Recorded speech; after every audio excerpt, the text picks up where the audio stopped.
Christy, Ma'am Carmen. Ma'am, pasensya na. Ma'am, may nakalimutan kasi akong ibalita sa inyo. Ito, Ma'am, oh. Kanina po kasi may nakita akong, ano yun, balita tungkol sa kalasag. Yun, Ma'am. Ito, Ma'am. Ayan.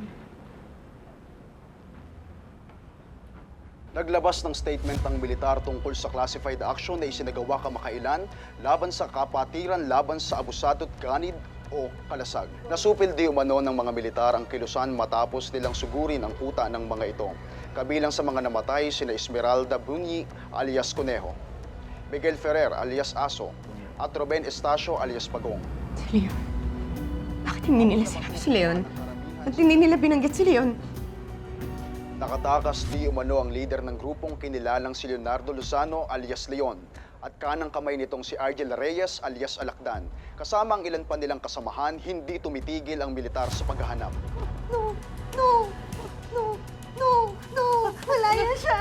No! No! Wala yan si Leon! Si Leon!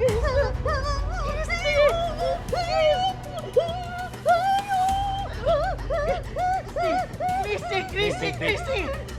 Babe!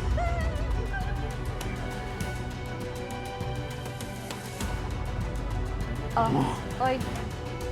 Try mo. Uy, sugo lang. Hindi na. Anak nang yun. Bakit ka nagsasayang ng pagkain? Sasayang ng pagkain. Alam mo, magpasalamat ka, pinapakain pa namin kayo, ha? Ano, gusto mo sa'yo namin ibawas yung rason ng pagkain, ha? Ano na naman nangyayari dito? Etong gunggong na to, tingnan mo nagsasayang ng pagkain, no? Alakdan, natapon lang. Eh bakit nga ba kasi binuhay mo pa yan? Wala nang pakinabang sa kilusan yan, Alakdan! Ano ba? Yun ba ang gusto mo? Ha, Leon? Yung inayaan ka namin mamatay sa pampang? Ha? Ay,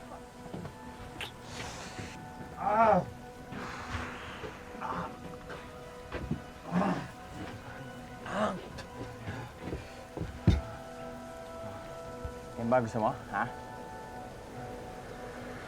Tuluyan ka? Ha? Huwag kang mag-alala. Doon din naman ang diretsyo mo eh. Pero hindi ako papayag na hindi kita papahirapan bago ka tumuloy sa impyerno, ha? Tawa-tawa ka dyan, ha? ay, tama na!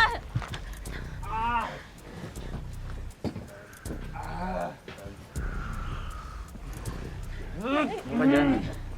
Ha? Tigas yung ulo mo. Tama!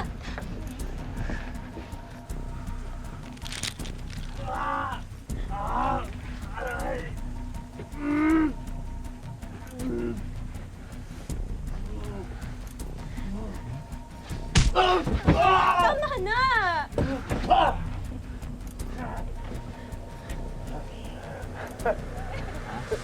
Halika.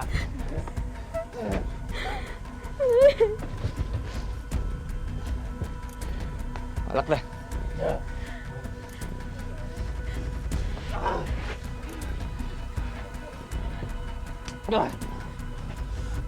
Tigas ng mukha mo, eh.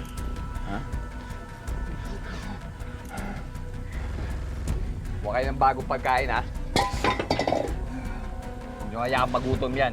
Hindi pwede mamatay sa gutom yan. Tagal pa tayo magsasama-sama rito.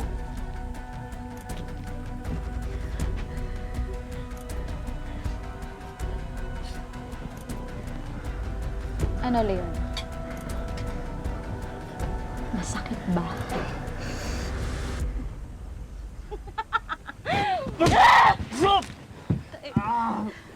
Ayan ang napala mo!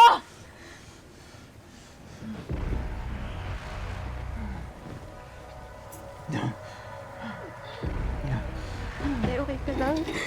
Nay.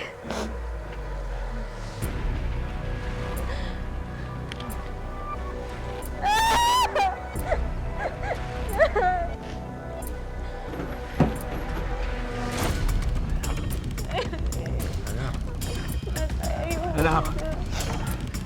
Huwag kang umiyak. Pagpalakas ka. Ano, babalikan natin sila. Mabawian natin yung mga gagawin yan na naglagay sa atin dito. Pangako ko yan, anak. Pangako ko yan, Kwago. Pangako ko yan sa iyo.